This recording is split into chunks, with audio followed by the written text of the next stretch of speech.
Initiating system 1.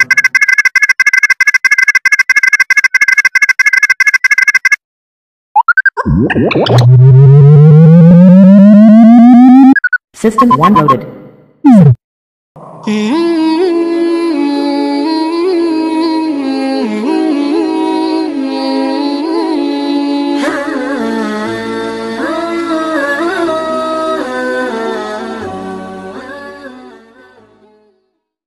Assalamualaikum warahmatullahi wabarakatuh.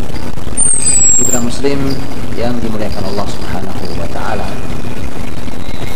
Alhamdulillah, kita sudah 2 pertemuan membahas tentang sebagian dari hikmah perjalanan hijrah Rasulullah Shallallahu Alaihi Wasallam yang mulia, dan untuk kali yang ketiga kita akan masih membahas dalam momentum hijrah ini. Mudah-mudahan bisa menjadi pelajaran, menjadi petunjuk, cahaya bagi kita semuanya yang selalu diminta untuk berhijrah, mengingat tidak ada orang yang sempurna di muka bumi ini. Setiap kita salah jalan kita kembali, setiap kita berbuat dosa kita bertaubat, setiap kita ada di sebuah tempat komunitas yang tidak baik kita berhijrah darinya. Kali ini kita akan membahas tentang menyoroti tentang sebuah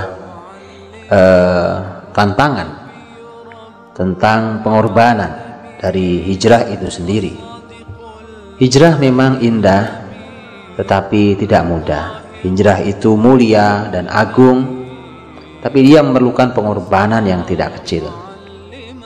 Mari kita lihat beberapa contoh dari kalangan sahabat Nabi Shallallahu Alaihi Wasallam, bahkan langsung pada Rasul kita Shallallahu Alaihi Wasallam. Kalau kita membaca para sahabat Nabi Shallallahu Alaihi Wasallam yang hijrah, tidak semuanya mulus, bahkan tidak sedikit yang mengalami masalah. Ada banyak, intinya banyak yang harus dikorbankan. Ada banyak hal dalam hidupnya yang harus dia relakan. Secara hitung-hitungan manusia bisa jadi kita rugi. Secara hitung-hitungan manusia bisa jadi kita dianggap nol kembali. Tapi yakinlah bahwa tidak ada yang dirugikan oleh Allah Subhanahu wa taala dikarenakan membela syariatnya. Justru sebaliknya, kita akan dimuliakan karena kita memuliakan syariat Allah Subhanahu wa taala.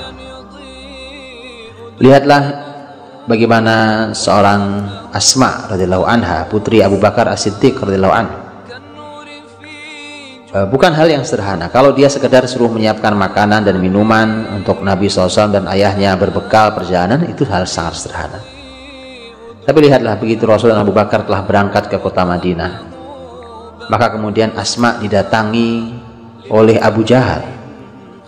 Abu Jahal tahu bahwa Abu Bakar pun hilang dari rumahnya, maka diduga kuat dia pergi bersama Rasulullah Muhammad SAW. Dia bertanya pada Asma dengan bahasa yang kasar, "Mana ayahmu?" Asma tentu menutupi dan berbohong kepada musuh Islam, dan halal berbohong dalam suasana perang seperti ini. Asma mengatakan, "Saya tidak tahu ayah saya. Ayah saya di mana?" Maka Abu Bakar yang kejam, bengis, zalim itu menampar Abu Jahal yang kejam, yang bengis, zalim itu menampar Asma dengan tidak ada rasa kasih pada seorang wanita. Ditamparnya dengan kuat-kuat di mukanya sampai disebutkan lepaslah anting yang dipakai oleh Asma. Pengorbanan seorang Asma untuk menjaga hijrah. Dia harus berkorban dengan fisiknya. Bayangkan seorang wanita yang lembut ditampar oleh tangan laki-laki yang perkasa. Ini sebuah pengorbanan. Nanti Asma juga didatangi oleh kakeknya, yaitu ayahnya Abu Bakar. Didatangi, kemudian kakeknya yang sudah buta itu dengan tergopoh-gopoh kemudian datang menanyakan, "Kabarnya ayah kalian pergi? Apa yang ditinggalkan? Harta apa yang ditinggalkan untuk kalian?" Dia mengkhawatirkan cucu-cucunya termasuk Asma. Dan saat itu ayahnya Abu Bakar, kakeknya Asma ini belum masuk Islam. Asma seketika cekatan, Dia mengumpulkan kerikil-kerikil, dimasukkan ke dalam kantong, kemudian dia menenangkan sang kakek.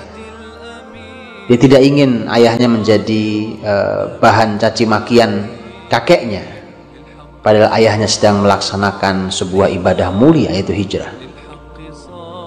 Maka Asma berkata pada kakeknya, "Kesini kek."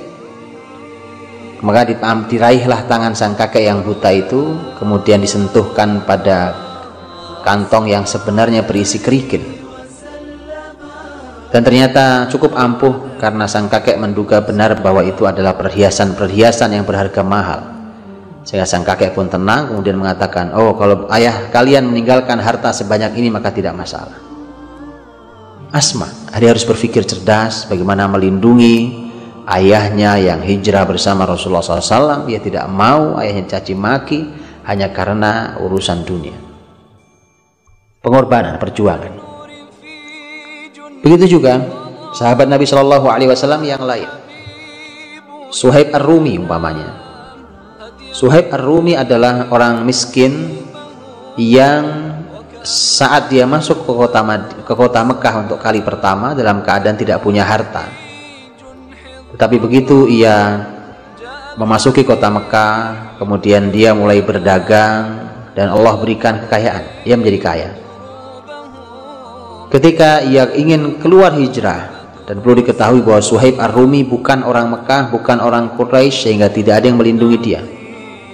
Maka begitu dia ingin membawa hartanya untuk dibawa kota Madinah melaksanakan perintah hijrah, maka orang-orang Mekah mencegat Suhaib dan kemudian berkata, "Apakah kamu mau membawa hartamu? Tidakkah kau ingat kamu masuk kota Mekah dalam keadaan miskin?" Maka Suhaib mengatakan, "Apakah kalau aku tinggalkan harta ini kalian bebaskan, kalian lepaskan saya untuk hijrah?" Mereka mengatakan iya. Subhanallah, harta yang dibangun dari nol itu ia tinggalkan, tidak ada maknanya itu dibanding keagungan hijrah. Semua bisnis yang telah diupayakan itu, bisnis yang dengan susah payah ia bangun, itu kembali nol. Tapi itu di hadapan manusia, itu kalau dinilai oleh manusia. Karena begitu Suhaib sampai di kota Madinah, Rasulullah Shallallahu Alaihi Wasallam melihat Suhaib dari kejauhan. Rasul berteriak, "Rabihal ba'i ya Aba Yahya, Rabihal ba'i ya Aba Yahya." Beruntunglah perdaganganmu wahai Abu Yahya, beruntunglah perdaganganmu wahai Abu Yahya. Abu Yahya adalah panggilan untuk Suhaib. Jadi di mata Allah dan Rasulnya, perdagangan yang nol itu, upaya yang bangkrut itu ternyata dinilai beruntung. Jadi mari kita mulai memandang sesuatu dengan cara pandang Allah dan Rasulnya. Karena tidak sulit buat Allah Subhanahu wa Ta'ala untuk mengganti semua itu, sederhana sekali. Bukankah semua kekayaan langit bumi ada di tangan Allah Subhanahu wa Ta'ala?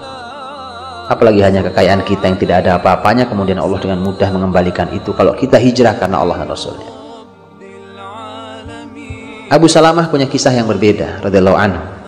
Ketika ia berniat hijrah, maka dia ajak istrinya dan anaknya yang masih bayi. Begitu dia ingin mengajak istrinya, ternyata ia dicegat juga oleh keluarga besar istrinya.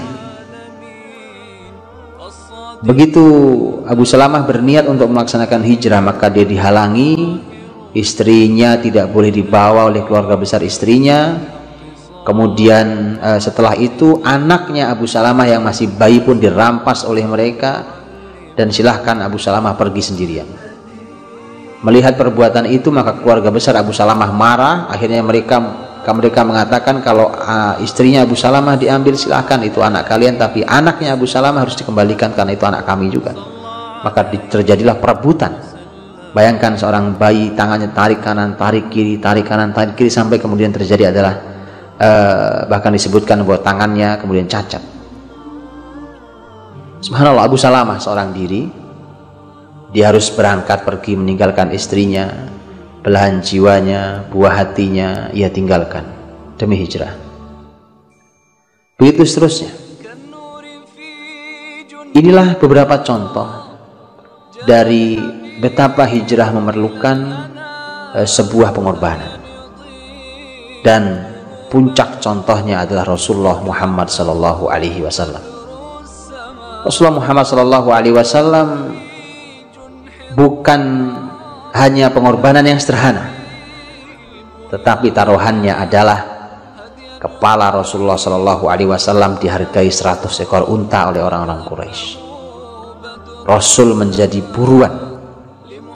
Rasul tiba-tiba menjadi orang yang dikejar-kejar, bukan hanya oleh orang Quraisy, karena orang-orang Quraisy dengan sangat lancang mereka membuat sayembara bagi siapapun yang bisa menemukan Muhammad hidup atau mati, memberitahukan di mana Muhammad, maka ia berhak mendapatkan 100 ekor unta.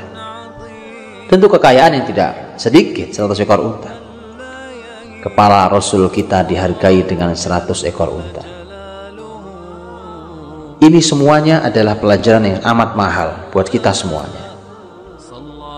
Betapa ternyata hijrah memerlukan pengorbanan. Hijrah memerlukan kekokohan. Hijrah memerlukan keimanan. Ada di antara kita ketika harus berhijrah, mungkin dari sebuah tempat yang tidak baik, mungkin dari sebuah komunitas yang tidak baik, mungkin dari tempat pekerjaan yang tidak baik, mungkin dari kebiasaan, tingkah laku, akhlak yang tidak baik, mungkin dari dosa-dosa yang digandrungi dan menjadi candu. Ini semuanya memerlukan pengorbanan. Yakinlah bahwa pengorbanan kita semua dinilai oleh Allah Subhanahu wa Ta'ala dan tidak ada yang terlewatkan. Yakinlah itu. Dan yakinlah bahwa mudah sekali buat Allah Subhanahu wa Ta'ala menggantikan bahkan lebih baik daripada yang kita tinggalkan. Para ulama bahkan membuatkan sebuah kaidah menarik buat kita untuk mengingat-ingat kalimat ini sebagai penguat bagi siapapun di antara kita semua yang sedang berupaya untuk hijrah dari ketidakbaikan menuju kebaikan, yang pasti memerlukan perjuangan, pasti tidak mudah, pasti memerlukan pengorbanan. Para ulama mengatakan bahwa man taraka syai'an lillahi awadahu Allahu khairan minhu. Siapa yang meninggalkan sesuatu karena Allah, maka Allah akan menggantinya dengan yang lebih baik dari yang ditinggalkannya. Subhanallah, kalimat yang luar biasa. Bahwa kita meninggalkan apa? Kalau seorang Suhaib meninggalkan semua bisnisnya, Asma berhadapan dengan orang yang sangat zalim, Abu Salamah harus meninggalkan keluarganya, Rasulullah SAW dihargai kepalanya, Abu Bakar As-Siddiq dengan semua pengorbanannya, bahkan dia pun bertaruh nyawa. Begitu seterusnya, semua sahabat punya tantangan masing-masing dan diperlukan pengorbanan dengan cara yang berbeda-beda sesuai dengan keadaan dan posisinya. Tapi semua yang ditinggalkan, semua yang direlakan karena Allah, Allah akan menggantinya, bahkan lebih baik dari yang ditinggalkannya. Itulah di dalam Al-Quranul Karim. Dalam Al-Quranul Karim Allah Subhanahu wa Ta'ala selalu, bahkan seringkali mengait hijrah itu dengan dua hal, yaitu iman dan jihad. Di dalam banyak ayat Allah Subhanahu wa Ta'ala menyebutkan kata iman, kemudian hijrah, kemudian jihad. Karena tanpa iman orang mustahil hijrah. Maka orang harus punya iman dahulu. Siapa yang mau meninggalkan sebuah penghasilan perekonomian, apalagi kalau dia berpikir bahwa ia memiliki anak sekian, kebutuhan semakin mahal, dia punya keluarga, tapi dia sadar tempat kerjanya adalah tempat kerja yang penuh dengan syubhat, atau mungkin bahkan tempat kerja yang haram. Hanya orang beriman yang mampu meninggalkan itu, dan selamat bagi Anda. Mudah-mudahan Allah berkahi rezeki dan keluarga Anda yang berani meninggalkan rezeki yang haram, dan mudah-mudahan Allah berikan kekuatan pada Anda semuanya yang tengah berupaya untuk meninggalkan itu semua. Begitu seterusnya, yang lainnya bukan hanya masalah rezeki, memerlukan kekuatan iman untuk hijrah. Begitu hijrah, baru kita akan bicara tentang jihad. Jihad dengan harta kita dan jihad dengan jiwa kita. Dalam sejarah pun demikian, iman, kemudian peristiwa hijrah, baru kemudian nanti turun perintah jihad. Itu urutannya, sebagaimana urutan disebutkannya dalam Al-Quranul Karim. Maka bagaimana orang mau berjihad kalau ia masih berkubang di tempat yang kotor, yang keruh, kemudian tiba-tiba bicara jihad? Itu sesuatu yang tidak mungkin. Karenanya Allah mengaitkan kata iman, hijrah, dan jihad. Mari kita renungi satu ayat sebagai penutup kita, surat Ali Imran ayat 195. Ketika Allah Subhanahu wa taala menjanjikan janji yang luar biasa dan sesuai dengan pengorbanannya, semakin berat pengorbanannya, semakin besar pahalanya, ini sesuai. Dan ini menunjukkan betapa hijrah adalah sebuah amal yang amat besar dan mulia. Lihat janjinya, falladzina hajaru wa ukhriju min diyarihim wa udhu fi sabili wa qatalu wa qutilu la ukaffiranna anhum sayyiatihim wa la udkhilannahum jannatin tajri min tahtiha al-anhar thawaban min indillah wallahu indahu husnul thawab. Maka orang-orang yang hijrah dan diusir dari negeri mereka, disakiti di jalanku, subhanallah. Kita tadi mendengarkan kisah betapa banyak bermacam-macam mereka disakiti di jalan Allah Subhanahu wa taala. Kata Allah, mereka disakiti di jalanku, mereka memerangi, mereka dibunuh, bahkan aku akan mengampuni kesalahan-kesalahan mereka dan pasti aku masukkan mereka ke dalam surga-surga yang mengalir di bawahnya sungai-sungai sebagai balasan dari sisi Allah. Dan Allah di sisinya memiliki tempat kembali dan balasan yang baik. Cukuplah ini sebagai janji dari Allah Subhanahu wa taala untuk siapapun di antara kita yang sedang bertekad untuk hijrah. Mari kita tekadkan untuk hijrah. Memang dia perlu pengorbanan, tapi yakinlah pahalanya begitu agung. Yakinlah apa yang kita tinggalkan pasti diganti Allah, bahkan lebih baik dari yang kita tinggalkan. Dan yakinlah bahwa inilah momentum terbesar sepanjang sejarah hidup Nabi SAW, dan dari situlah kemudian kebesaran Islam baru bisa dihasilkan. Dengan itulah maka ketika kita berani hijrah dalam kehidupan kita, maka mudah-mudahan inilah momentum terbesar dalam kehidupan kita, yang setelah itu kita meraih kebesaran dengan agama Allah Subhanahu wa taala ini. Fa'tabiru ya ulil absar. Maka ambillah pelajaran wahai orang-orang yang mau berpikir. Assalamualaikum.